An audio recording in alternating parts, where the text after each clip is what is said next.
الشيطان الرجيم. بسم الله الرحمن الرحيم. سبحانك لا علم لنا إلا ما علمتنا إنك أنت العليم الحكيم. أو كصيب من السماء فيه ظلمات ورعد وبرق يجعلون أصابعهم في آذانهم من الصواعق حذر الموت والله محيط بالكافرين.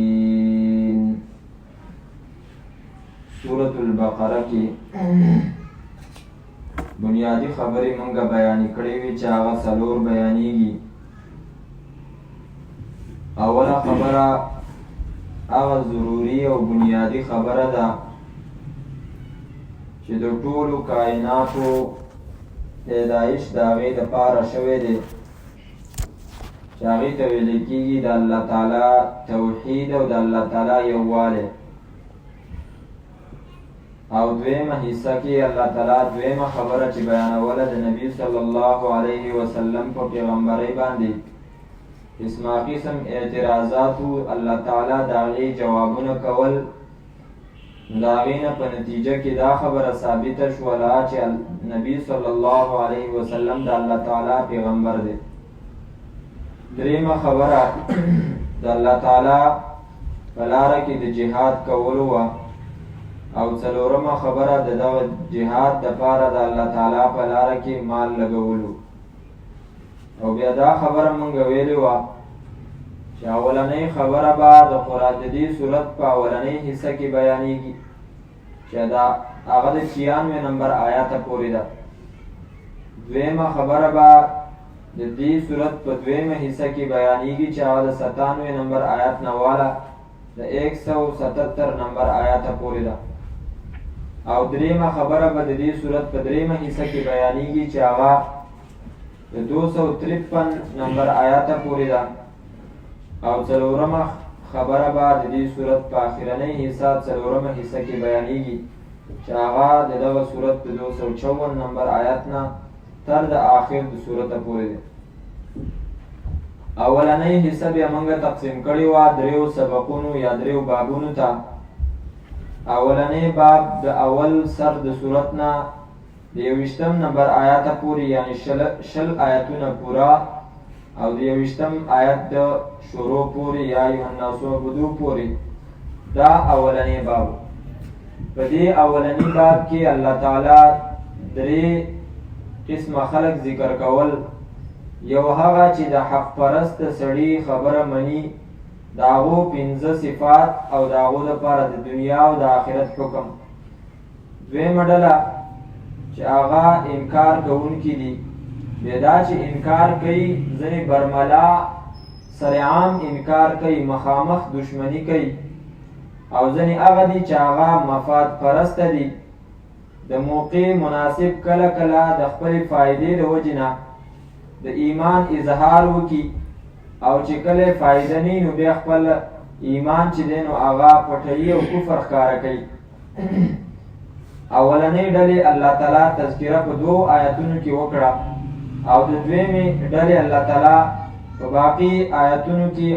آیت نمبر 16 پورې د هغې بیان وکړو. د هغو بد عادتونه الله تعالی ذکر کړ. بیا الله تعالی د قرآن کریم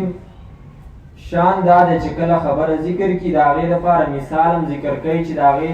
په دې مثال سره هغه خبره چې دی نو واضحه شي. نو د اولنۍ ډلې دپاره مثال مثلهم کمثل الذي استوقد نارا آیت نمبر 17 پورې دغه یو آیات کې چې نو د هغو مثال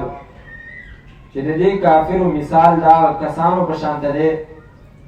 چې هغوی په ځنګل کې ناست دي او د هغو نه لاره ورکه شوي او یو کس راشي د دې خواته اور بل کړي. نو دې خلکو له پکار دا و چې دیو د لارې د معلومولو دپاره د دغه کس نه رڼا حاصله کړې وې. خو دی رڼا حاصله نه کړله او دغه رڼا ته الله تعالی بوتلله. دغه رڼا بلون کې کس هغه راپاسېدو او هغه رڼا ویوړله نو دوی په تیاره کې پاتې شو. دغه مثال د کافرو دی چې کافرو د نبی صلی الله علیه وسلم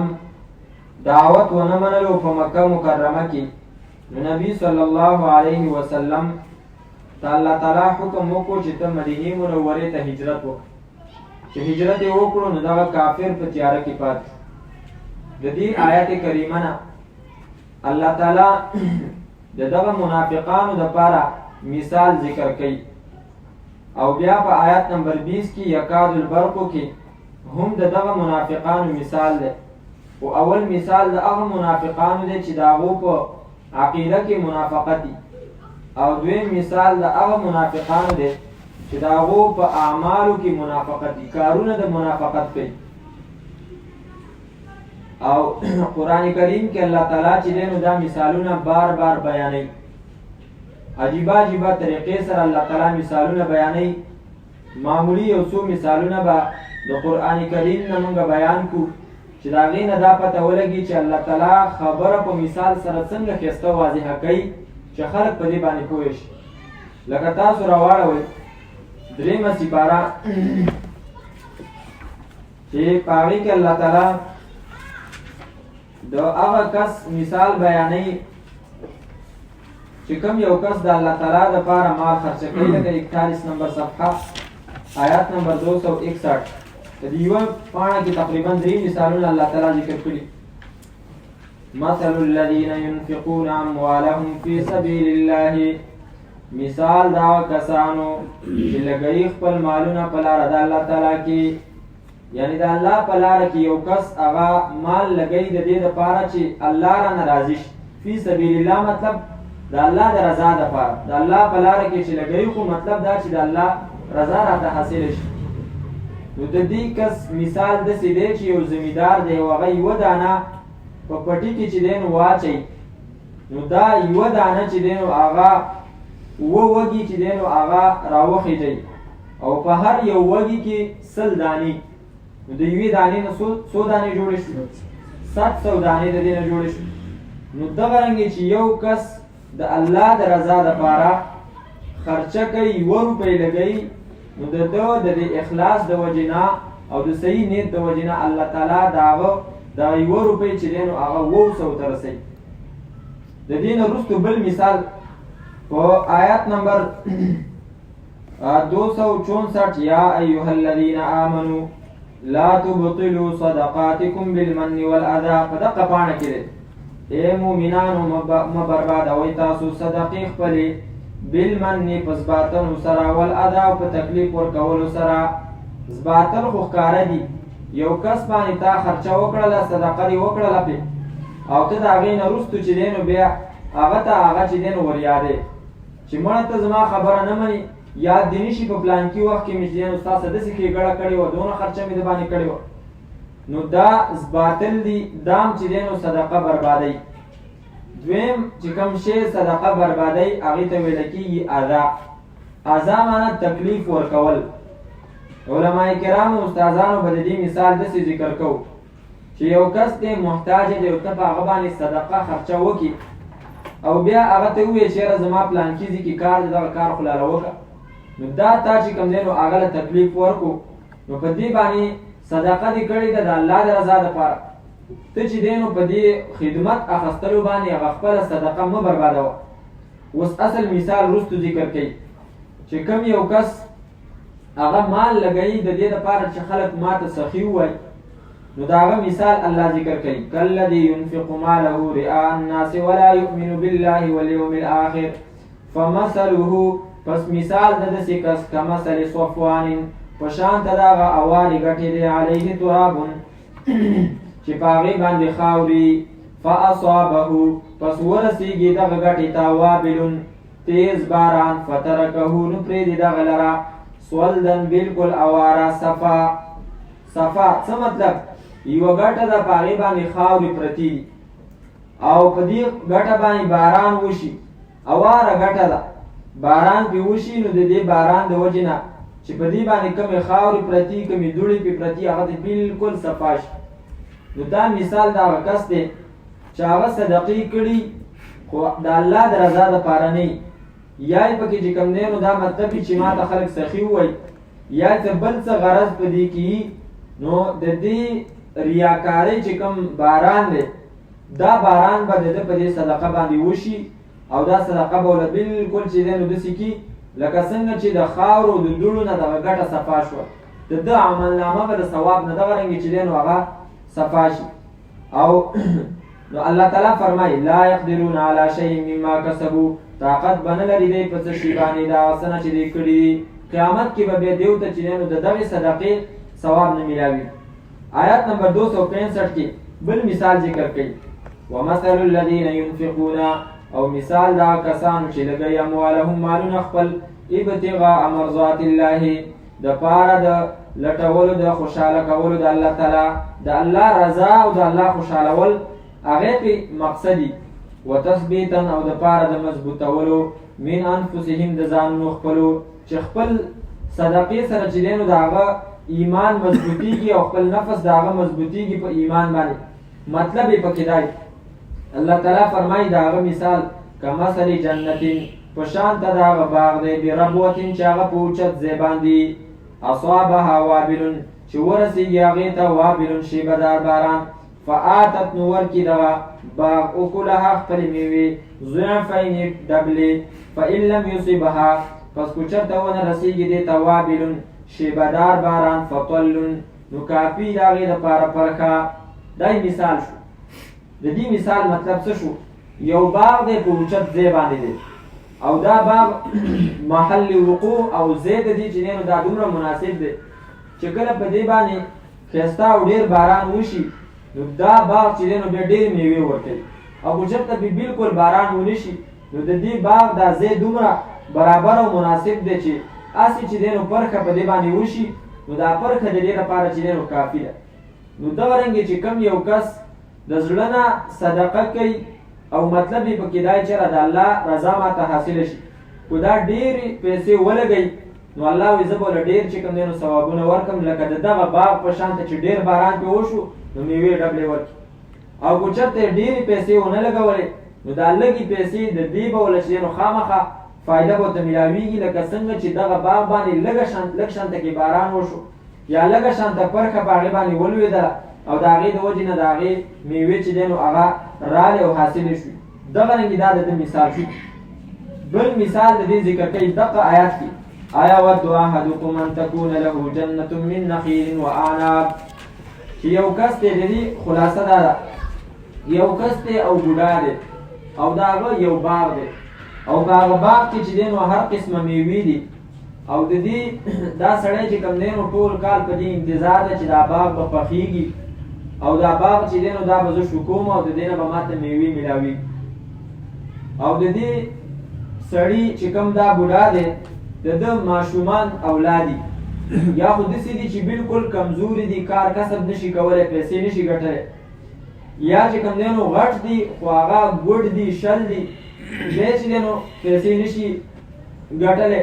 نو دا په دې انتظار دی چې زما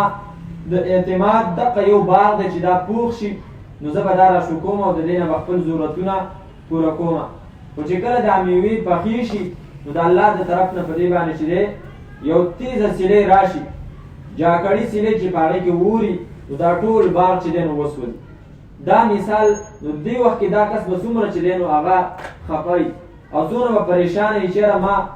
زما خو نور څه چې دی نو د کار کسب د ګټې چې دی نو بله څه ذریعه نه وه دغه یو باغ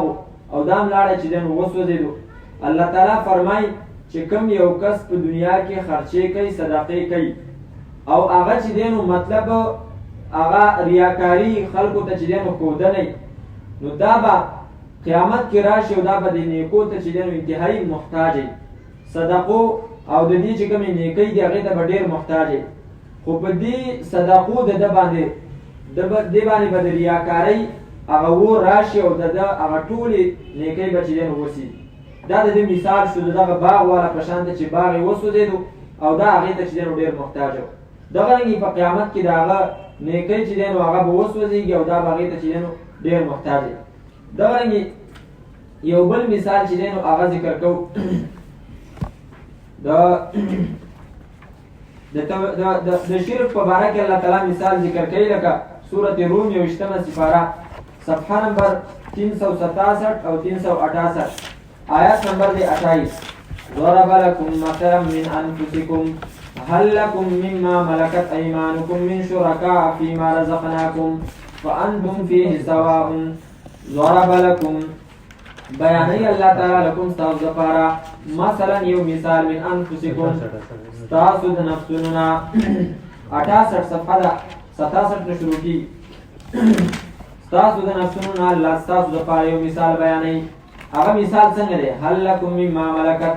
آیشته د ستاسو دپارا دا وڅنا د هغه غلامانو ملکت ایمانکم چې مالکان دي خلاصونه ستاسو داغو من شرکا څه حصداران فیما پاغه کې رزقناکم چې موږ درکړي تاسو ته فانتم پس تاسو فی باغی کې سواء برابر وي څه مطلب مثال دا دی الله تعالی فرمایي ته چې دینو مالکی د جایداد مالکی او تاسو چې دینو ډیر مال دی او تاسو د دغه مال په حفاظت کې چې دینو څه نوکران دي خادمان دي او هغه تاسو باغی کې کار روزگار کسب کوي نو آیت دغه نوکران د ځان څخه دی مال او متاع کې شریک ګڼي قطعا څوک چې دینو دغه ځان څخه حصداران نه جوړي او هغه ځان څخه شریک نه ګڼي نو الله تعالی فرمایي به زما غلامان چې هغه بندگان دي زما او ما پیدا کړی دي څنګه زما په حکومت کې زما په صفاتو کې هغه ته چې دینو زما څخه حصداران جوړي چاته دی دا ویلي چې دا د سر در چې دینو هغه جوړي چا په باره کې ته دا ویل چې دا بچي ورکوي او هغه ته چې دینو هغه چغې وي او څوک دې د نورو مصیبتونو د حل کولو دپاره هغه مقرر کړي دي الله تعالی فرمایي ان هي الا اسماء سمیتموها بس تش نومونه دي دا چې کومې عهدې وله تاسو ورکړي دي دا عهدې د هغه نشته دی او نه چې دینو کولی شي یو بل مثال چې کوم دینو هغه به بیان کړو قرآن کریم کې دا مثالونه چې دینو ډېر شی بیانېږي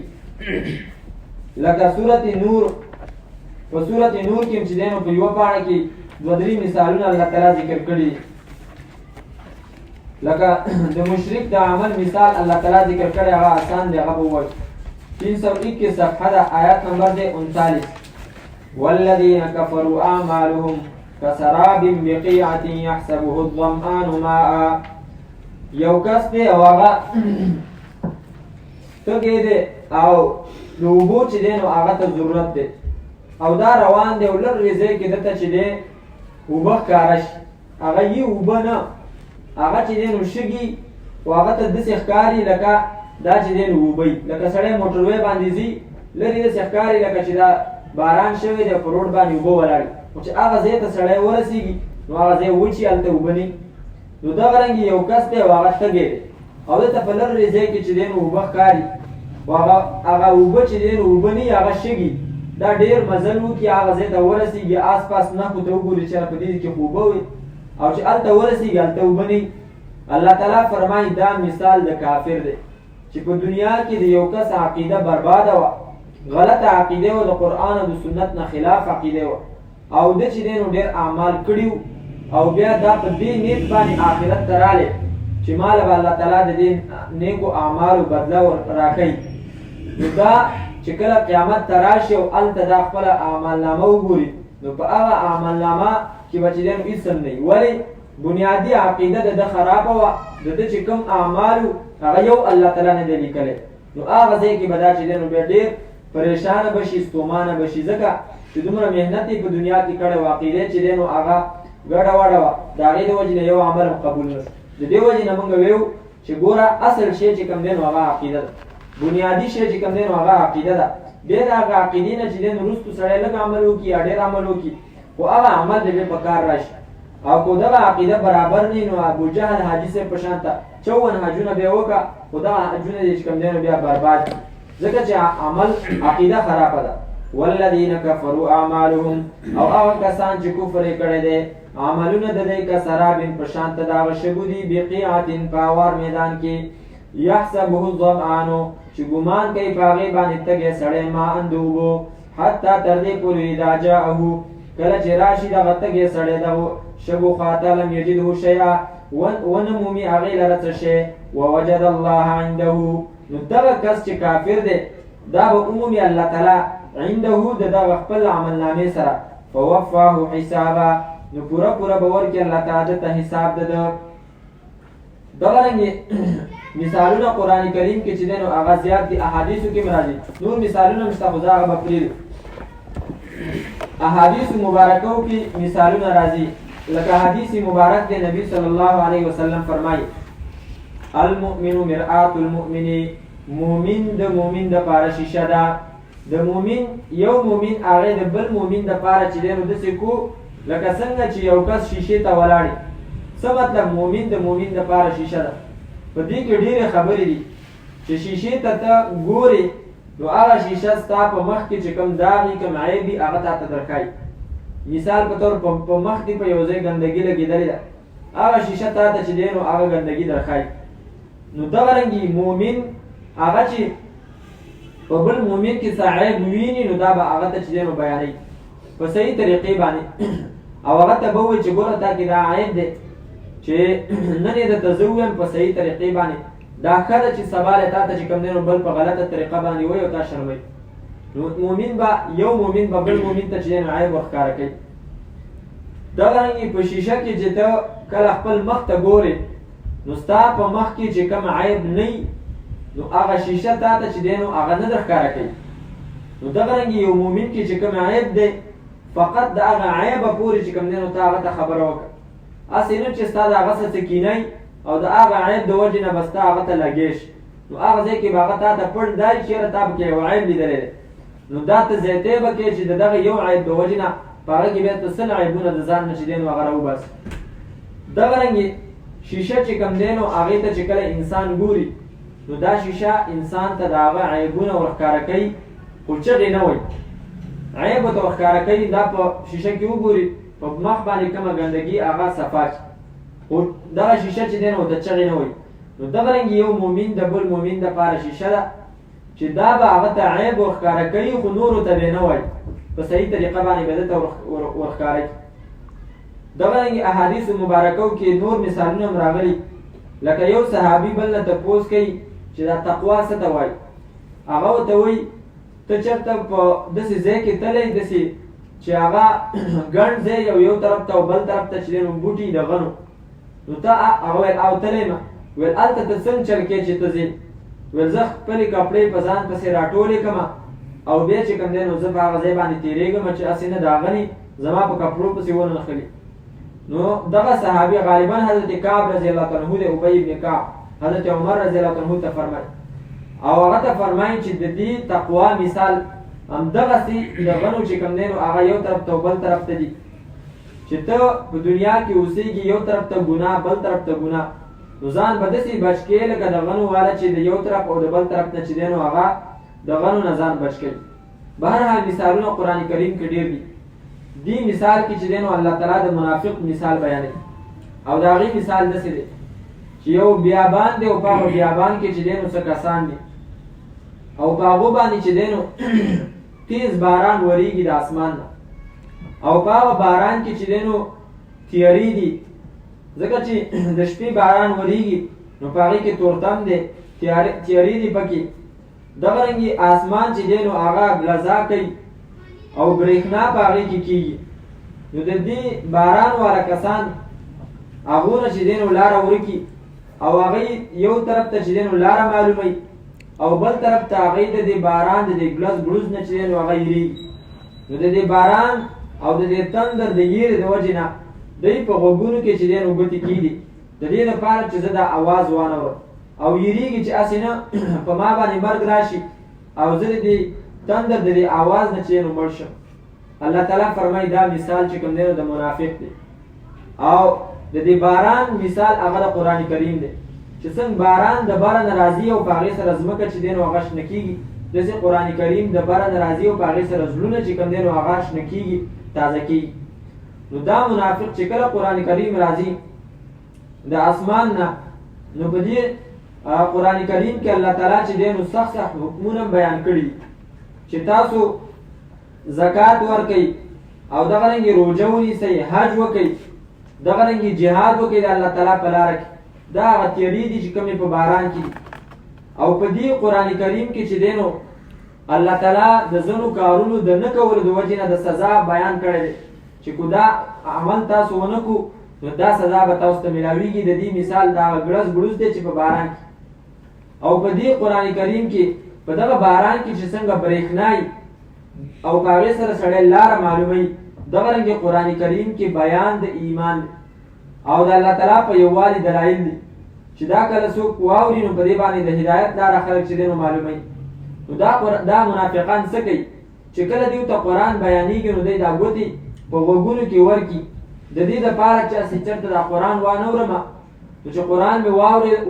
واورېدو نو دا به ماته چې دی نو د ایمان راوړلو حکم کوي او چې ایمان مې راوړو نو د ایمان نه پس به بیا ماته وایي چې ته جهاد ته لاړ شه او جهاد چې دی نو هغه خو مرګ دی. نو الله تعالی فرمایي دا د منافق مثال او کصیب یا مثال د دې په شانته د هغه تیز باران دی من السماء د بارانه.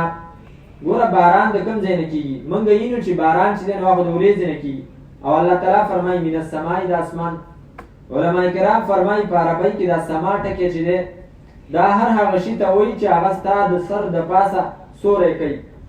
کل ما علاک فاضلک فهو سماء. هر هغه شی چې ستا د سر د پاسه او په تا باندې سوری کوي نو بس هغه اسمان دی. او دغه صفت چې دی نو د ورېځې دی چې دا زموږ د سر د پاسه ده او په موږ باندې سوری کوي. نو باران د هغې نه کېږي نو قرآن کریم خبره چې دی نو هغه رښتیا ده. او کصیب یا مثال د دې په شانته د تیز باران دی من السماء د بارانه فیه ظلمات چې په دې باران کې تیرې ورعدونه او ګړز ګړوزې وبرقونه او برېښنایي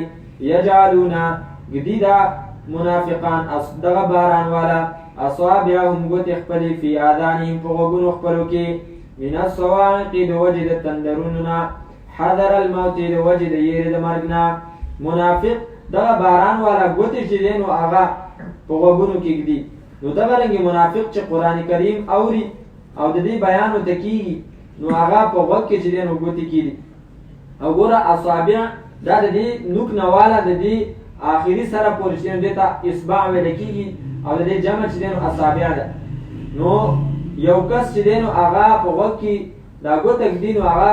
یو بندم چې کوم دی نو هغه پوره نه راځي. خو الله تعالی فرمایي چې یجعلون اصابعهم ګوتې چې دی نو هغه ټولې په غوږونو کې چې دی نو هغه ورمنډي.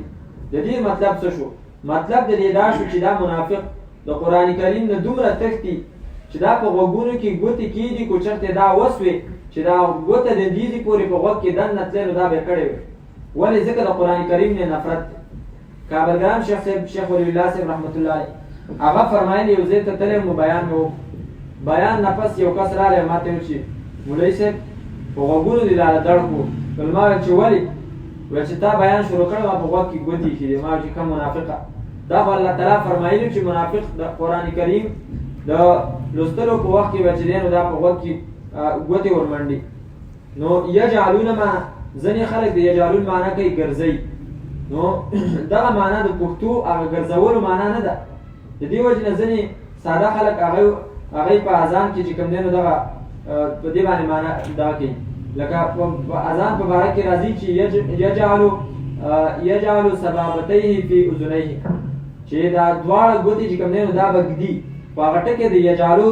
هغه راغلی او یجعلو معنا د ګرځوي به. ګرځوي مطلب د ږدي به. هغه ګرځېدل تی نه دي مراد. نو ځینې خلک هغه په غوږ کې د ګوتې کېږي نو هغه داسې داسې خوځوي پکې. نو دغه خبره پکې نه ده. د دې مطلب دا دی چې ږدي به. یجعلون اصابعهم ږدي دی ګوتې خپلې فی آذانهم په غوږونو خپلو کې من الصواعق د وجې د تندرونو نه حذر الموت د وجې د یېرې د مرګ نه. والله الله تعالی محیط بالکافرین راګیرونکی د کافرانو لره یعنې هغو لره تباه کوونکی دی. یکاد البرق یخطف ابصارهم دا دویم دغه منافق دویم مثال دی د هغه د عمل. او اولې ترجمه کو به مطلب و یکاد البرق نږدې ده را برېښنا یخطفو چې وتښتئ ابصارهم طاقت د سترګو د دی یا سترګې د دی کلما اضاء هر کله چې روښانه شي لهم دی ته مشو نو ځي دی فی په هغې کې و اذا اظلم او کله چې تیاره شي علیهم په دیو باندې قامو نو دی ودرېږي. ولو شاء الله که چېرته خوښه وي د الله تعالی ختمول د غوږونو او د سترګو د دی نو لذهب بسمعهم خامخا ختم کړي به وي وګونه د دوی وابصارهم او سترګې د دوی ان الله یقینا الله تعالی علی کل شیء قدیر په هر یو شی باندې قدرت والا دی. مثال څنګه شو؟ مثال دا دی چې دغه باران والا باران چې کله کیږي او په هغې کې برېښنا وشي نو دغه باران والا نه لاره ورکه ده د دې برېښنا د وجې نه هغه څه ځای پورې چې دی نو لاره ویني نو روان شي. چې کله واپس هغه برېښنا ختمه شي رڼا ختمه شي نو دا په هغه ځای باندې چې دی نو ودرېږي. نو دا مثال د منافق دی چې منافق د قرآن کریم حکمونه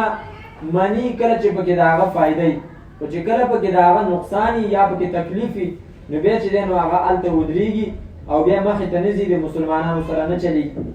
یکاد البرق نږدې ده دا برېښنا یخطفو چې وتښتوي ابصارهم نظرونه د دی سترګې د دی. څه مطلب وتښتوي؟ یعنی اسلام به خور شي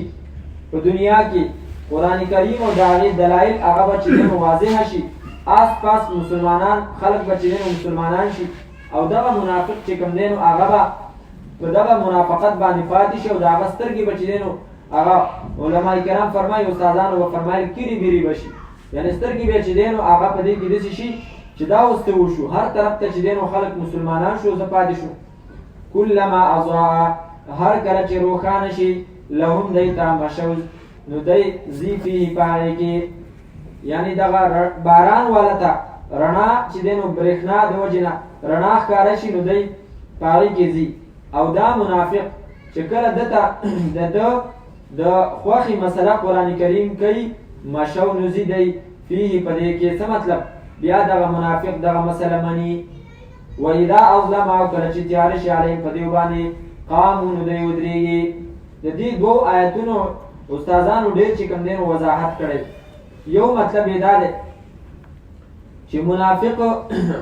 کلما جاءهم القرآن بما يحبون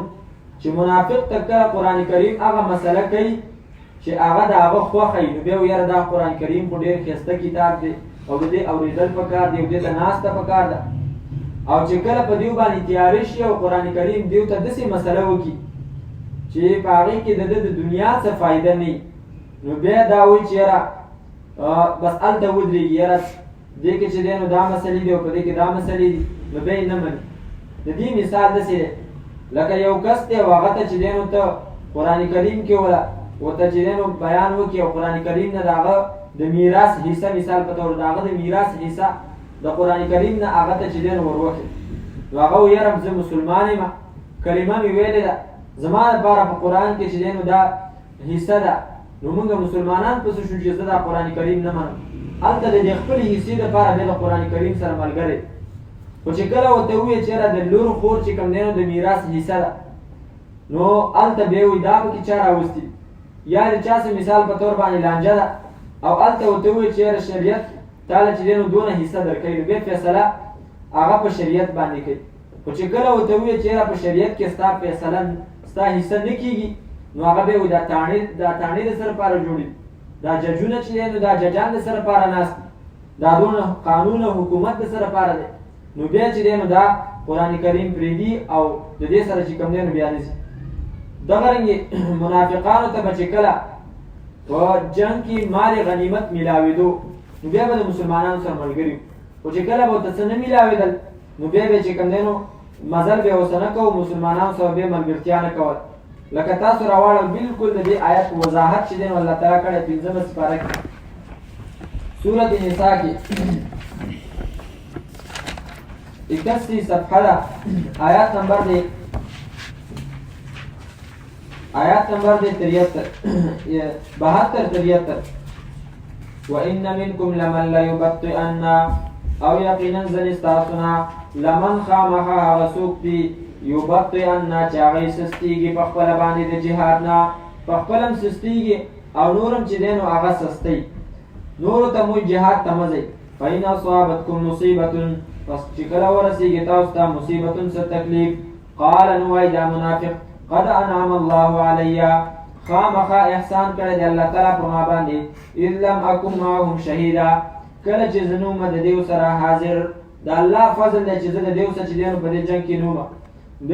د الله تعالی شکر وباسي او د مسلمانانو په دې تکلیف باندې چې کوم دی نو بیا خوشحاله او چې کله ولئن اصابکم او چې کله ورسیږي تاسو ته فضل من الله څه فضل د طرفه د الله تعالی نه. فضل نه مراد چې دی نو هغه غنیمت دی او حلال مال دی.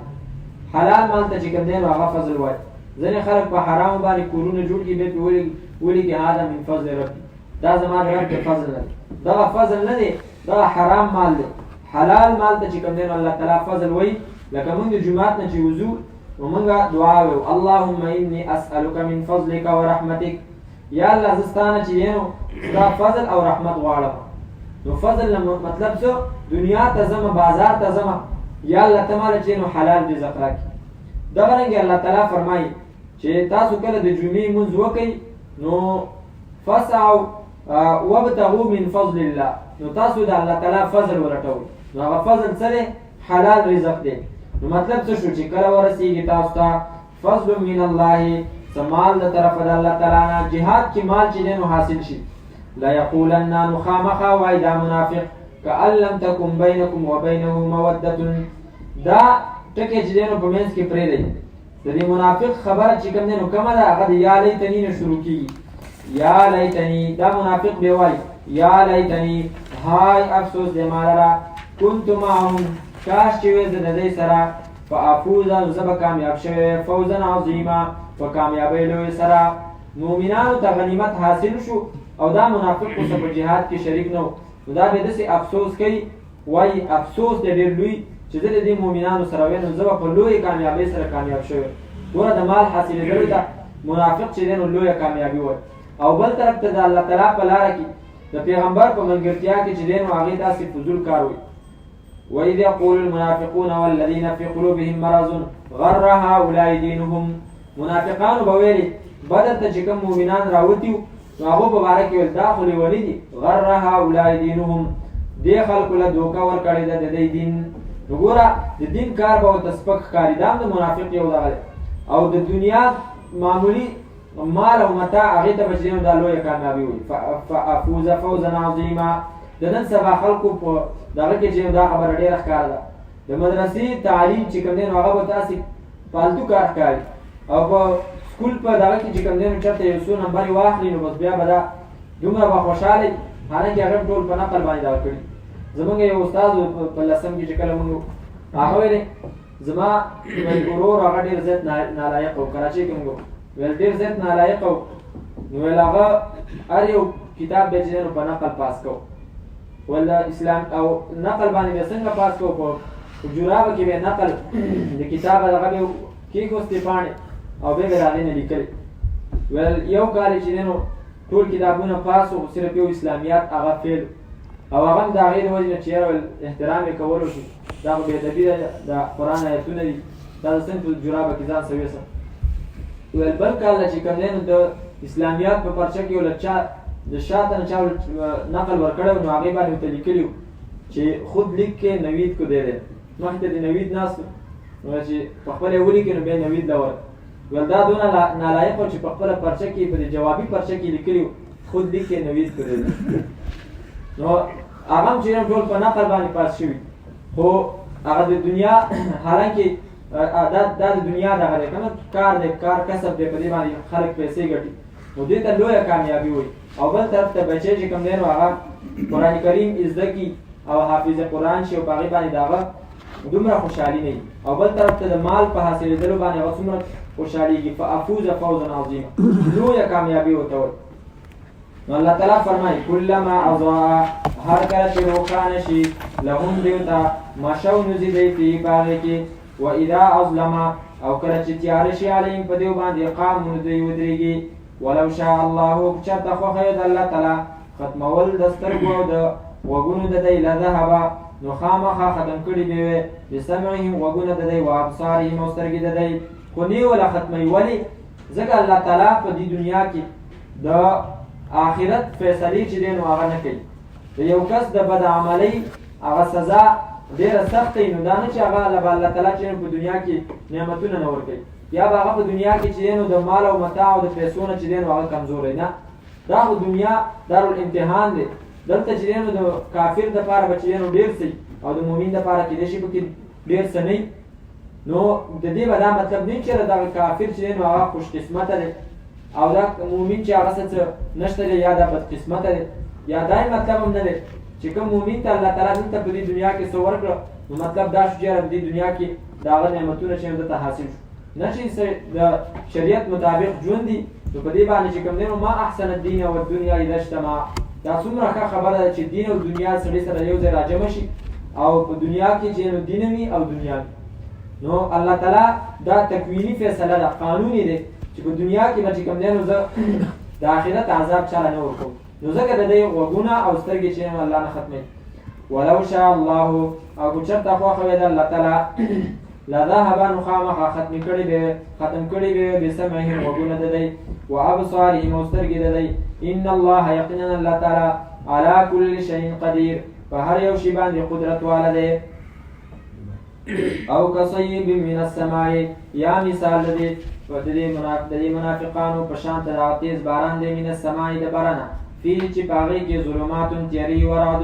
او ګړز ګړزي و برقون او برېښنايي یجعلون دا باران والا یا دا منافقان اصابعهم ګوتې خپلې فی آذانهم په غوږونو خپلو کې من الصواعق د وجې د تندرونونه حذر الموت د وجې د یېرې د مرګ نه والله والله تعالی محیط راګیرونکی دی بالکافرین کافرانو لره یکاد البرق نږدې ده دا برېښنا یخطفو چې وتښتوي ابصارهم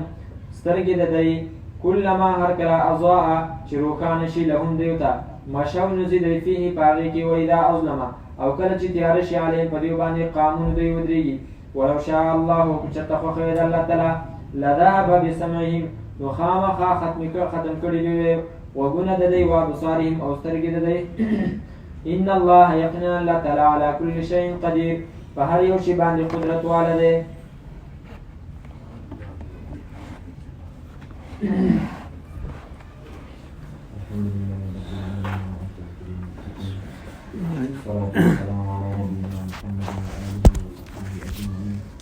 اللهم